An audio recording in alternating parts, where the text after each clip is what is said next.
on, baby, go!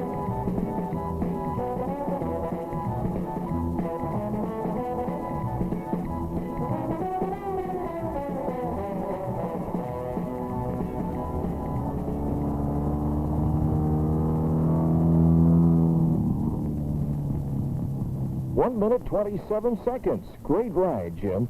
You seem to handle better with this new spindle width and ski pressure. Well, let's get this baby in the shop and checked over. I still have a full report to write before I can start on my vacation.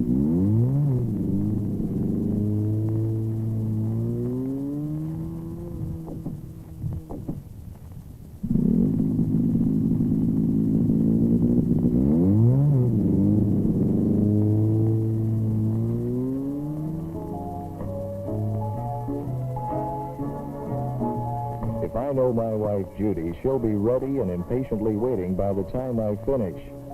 Folks, my name is Jack Waters. I'm a performance technician. My job is putting snowmobiles through their paces.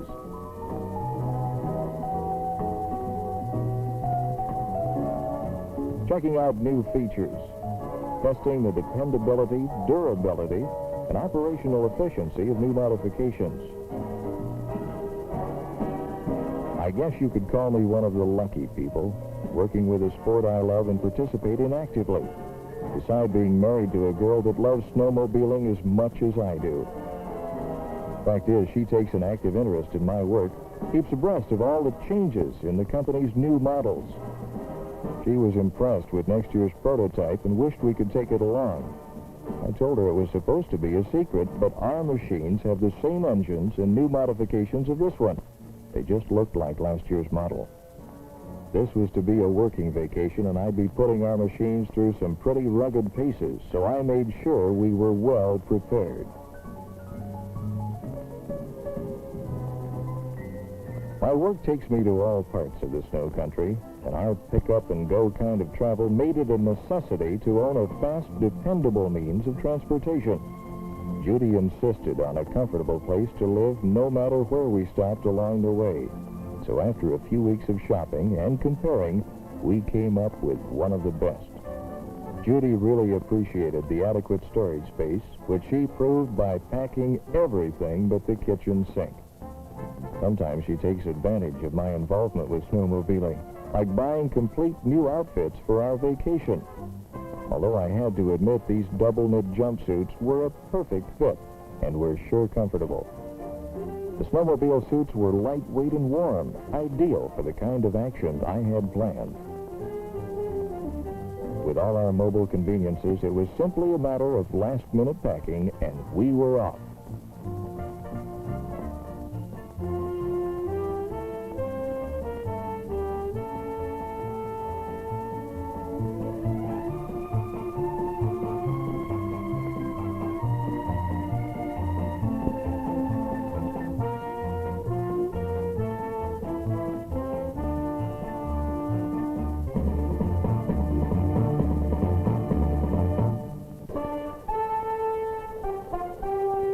West Yellowstone, Montana. If you're wondering why two people who live in the heart of one snow country would pack up and travel 1,000 miles to another one, the answer is relatively simple. Anyone who works for a snowmobile company is going to find it next to impossible to get vacation time in the middle of winter, unless he combines business with pleasure and gets away for a few weeks. Anyone committed to the sport will tell you that riding over new terrain and seeing new sights is one of the strongest lures that draws people into this exciting winter activity. Judy and I had two reasons: company business combined with a longing to explore the great expanse of snow country around West Yellowstone.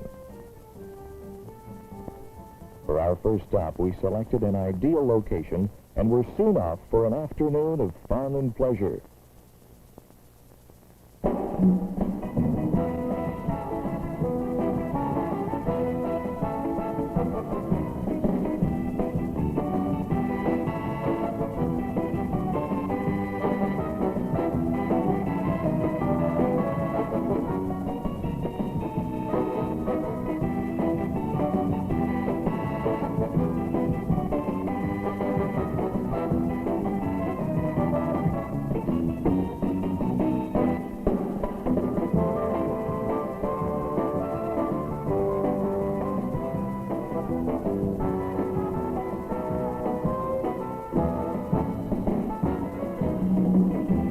Like most inventions, the snowmobile was created out of necessity. People in deep snow country needed a fast, reliable method of transportation for emergencies. But soon others discovered the fun and enjoyment provided by the versatile snow machine, and a new sport was born.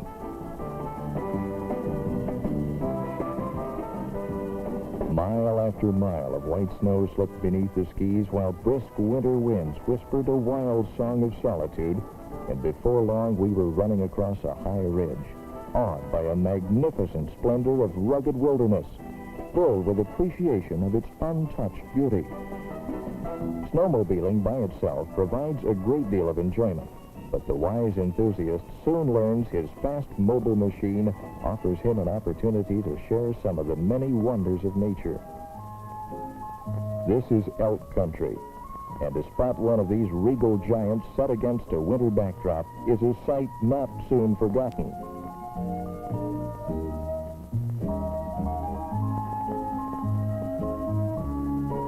Most snowmobilers have a great concern for conservation and wildlife management. Yet, like any growing sport, there are a few who, through carelessness or thoughtlessness, cause some damage and create problems for others. In my experience with the group as a whole, they realize protection of the wilderness is an integral part of the existence of the sport they love.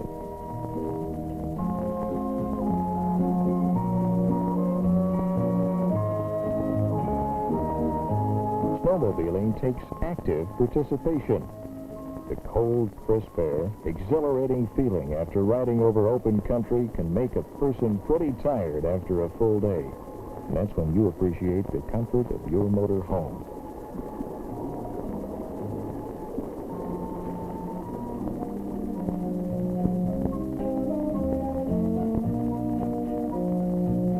Later that evening, we shared a toast to the first day in Yellowstone country. After all, anytime the Waters family comes up with 2 weeks vacation in the middle of winter, it's cause for celebration, even though the vacation includes a little work. Judy really loves this kind of traveling comfort and privacy, not being concerned about schedules or having to decide whether or not to call ahead and set up reservations when you want to stay over another day. Early next morning, we were out, ready for more exploring. Ever since joining the snowmobile industry and becoming personally involved, I'm never able to get on a machine without thinking about all its varied uses, or about the people who have found it to be a real boon, besides an enjoyable pastime. Ranchers are now able to cover miles of open range checking on cattle. Children in the backcountry are able to attend school every day. People whose jobs require them to cover miles of snow country are able to perform their work more efficiently.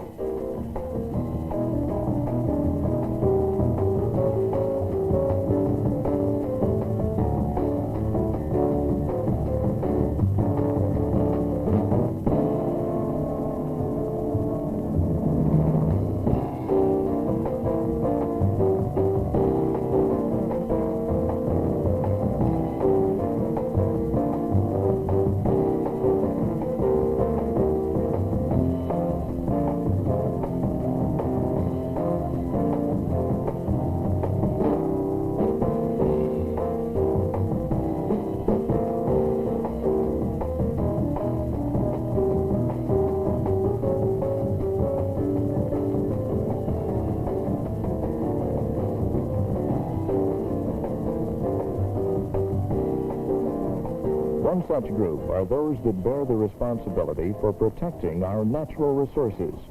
The dedicated men, they spend their lives keeping the wilderness areas clean and natural for us to enjoy.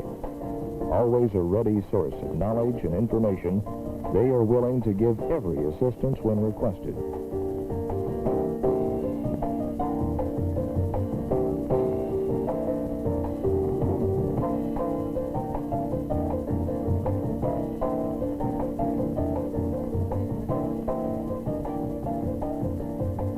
Thanks to the ranger's directions, we quickly found a group of snowmobilers coming back from a cross-country rally. As they were headed toward our camp, we joined them, a perfect way to end a day's activity.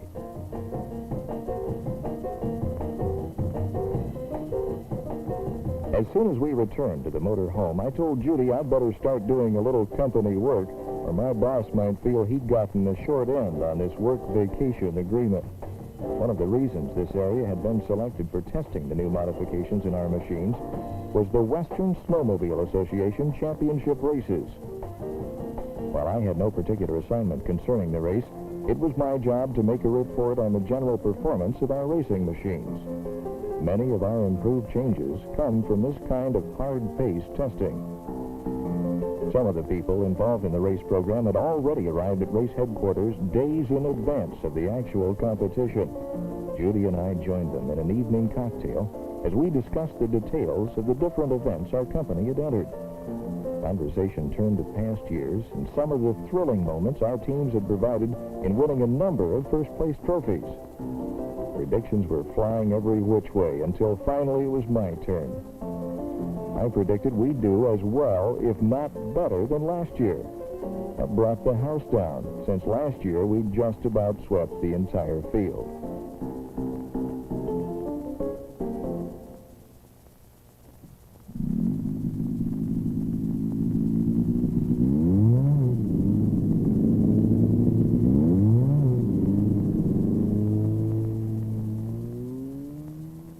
Next morning, the machines were prepared for the long, rugged trip to Old Faithful. I always made sure our equipment was in top shape to provide the kind of performance required for each journey. Despite some opinions, safety is a big factor to most snowmobilers. In fact, many clubs now establish a standard set of safety rules and teach members how to care for their machines. They know if you take care of your machine, it'll give you trouble-free dependability. A number of lodges and resorts now stay open all year, offering winter activities, providing snowmobiles for their guests and expert instructors and guides as part of a winter vacation package.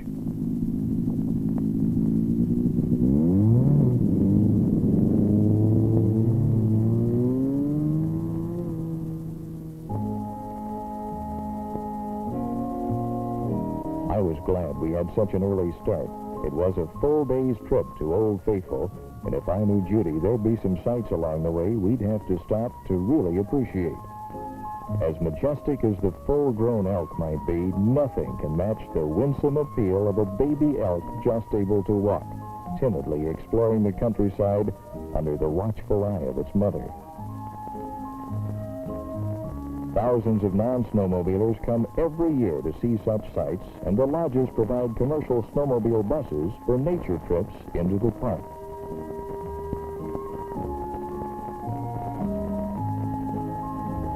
The Park Service clearly outlines the roads for those who want to see the splendor of Yellowstone in the winter. It seemed that every bend in the road brought a new vista, or we came upon a secluded spot that compelled us to stop and spend a few moments enjoying the sheer beauty of nature's handiwork. The muffled song of rushing water over half-frozen rock held us spellbound, and only the lure of what was beyond the next bend tugged us on toward yet another adventure in this winter paradise.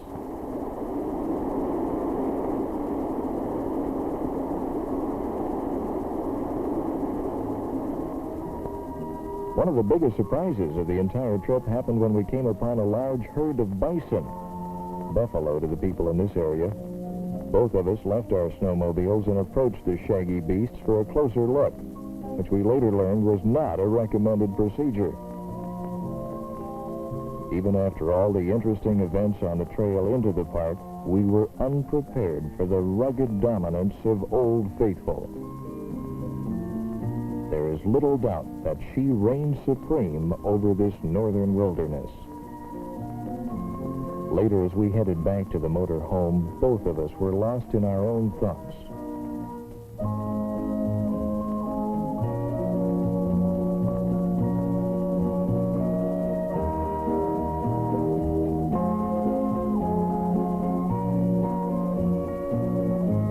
Reliving these past few days and realizing that today's adventure could be a perfect ending to our vacation. With a final toast to the ending of this part of our vacation, we spent the evening watching the lingering shadows creep along the pine-studded slopes.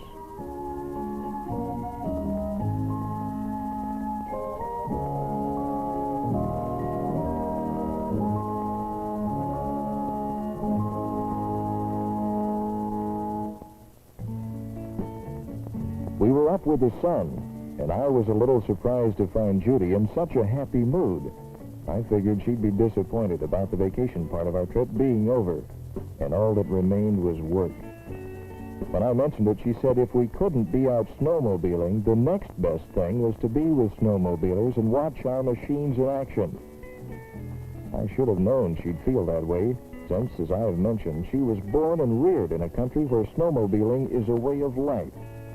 In fact, I owe my love of this great sport and having gone to work in this field to her. We met during college, and her keen interest in snowmobiling rubbed off on me. We were almost married on snowmobiles. Well, anyway, we rode our machines from her parents' house into town for the wedding. After we settled down, it seemed only natural to find employment in a field where we both had such a great deal of interest. Funny thing, while I was concerned about Judy's reaction, I was the one who had to take one last look at the country that had given us so much pleasure. Once on the road, all thoughts turned toward the forthcoming races. Judy drove while I went over my schedule. She really enjoys taking the wheel, claims the maneuverability, all-steel construction, and wide range of visibility gives her a greater feeling of security than driving the family car.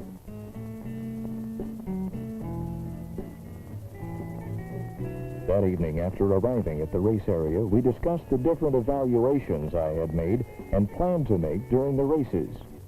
Judy is an excellent sounding board for my ideas. Not only does she give me a woman's angle to snowmobiling, she also comes up with some excellent technical comments.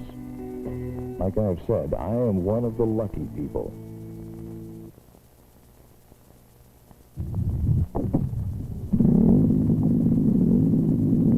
Unless you've ridden a snowmobile or been captivated by the thrilling action of a race, it's difficult to imagine the kind of tense expectancy that fills the air on the day of a race. It's like a supercharged atmosphere that flows in and around the throngs of spectators and drivers. You can actually feel it, sense it as you drive down the street. Everybody's waiting, keyed up for that green flag that starts the first event of the day. On behalf of the Western Snowmobile Association, we welcome you, fans, to our 6th edition of our Western Snowmobile Championships right here, West Yellowstone, Montana, your snowmobile capital of the world. Okay, drivers, on your machine, let's go. Let's get this race underway. Thank you a lot.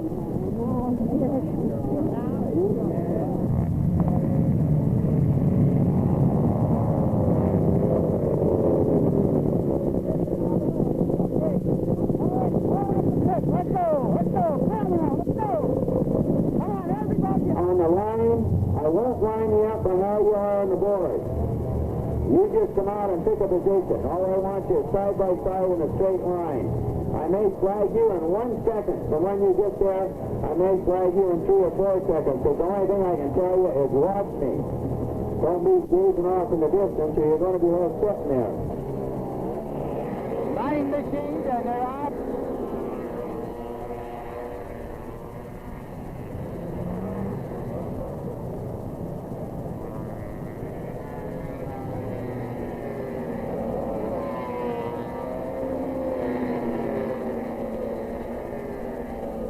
Now they go into the backstretch over there. There is a short area where we cannot see them. And they're coming off of that high turn. Leading your first lap once again, a Polaris number 259. Bring you his name as soon as they pick it off of the list.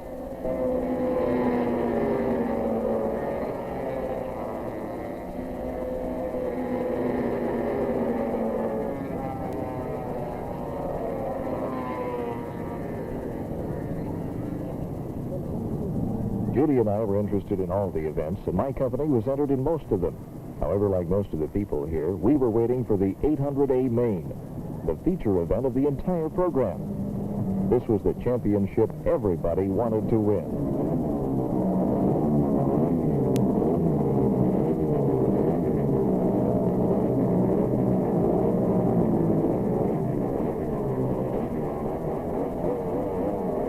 Now performing in your big 800 class machines, Western Snowmobile Roundup 6th Annual Championship And we'd also like to add the feature race of the day.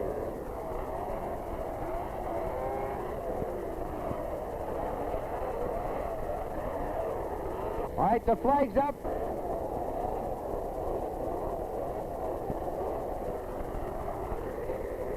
Now, these are the big ones, racing fans. These are the big ones. Don't forget, stick around for the big awarding of the big trophy immediately following this race. We're going to go 8 laps, 8 laps. This is your first lap of 8 laps, racing fans.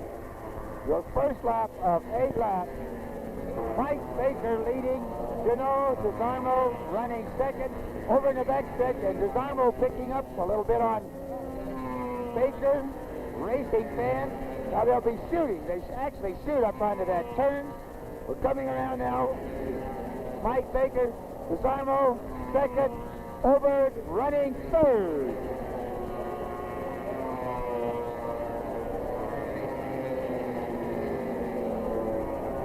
You can see Mike Baker coming around, getting a commanding lead, driving a Polaris, putting yourself in Baker's lap. Now you hope that it continues to run in this big 800 class. This is our feature race of the day. You can see Mike Baker coming around now into the backstretch 800 class machine. Your A-main championship, as we classify them, the 800 class in Western Snowmobile, and there they're coming onto the turn. Mike Baker over on the far turn, running first. This is our feature race of the day. Running first now, as he comes around here, we may have a champion. You'll see it in the making right here in West Yellowstone, Montana, your Western Snowmobile Championship racing fans. Mike Baker coming up on the near turn, coming around, racing fans. Please stay back off of the track. And now coming in, Mike Baker running first, Oberg running second. Over on the back stretch, you can see Mike Baker coming around. Running second is Oberg. Running third, Montreux. Go, baby, go. Go, baby, They're moving go. up. Coming around now, you can see them here, fans, coming in to pick up that big checkered flag, which is always great to see, especially if you're in first place. These barrels are off of that curve, comes in a little bit high, but he's still leading. Go, baby, go. Bring him in with a big hand. Your winner, Mike Baker. Running second is Stickland, and third, Montreux. Now, racing fans, a rundown on that championship race. Running first was Mike Baker, driving a Polaris. Second, Bertel Stickland, riding a Skidoo. Running third was Reno Montreux, Roseau, Minnesota, on a Polaris. Well, there you have them, ladies and gentlemen, your winners of your big 800 class. Now we're going to award the trophies. Stick around, racing fans, if you want to watch this. So make this big award. Mr. Huntley, would you like to make the presentation for us? All right. I think we have the winner up here, and if you'll get the trophy for me, we'll try to get him away from the cameraman over here. Mike, congratulations. I have a very pleasant duty to perform here. On behalf of the Western Association, congratulations. Thank you. Do you have any more races coming up this season? No, not this year. This does it for this year? All right. We'll see you up here next year, okay? You bet. You bet.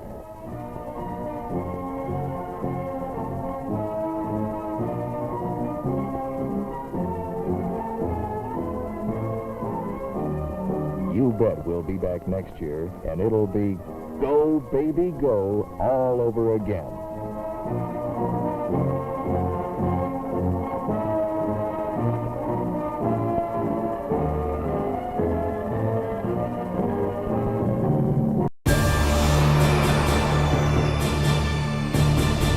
This has been a Something Different video production. Visit us online at www.differentonline.net.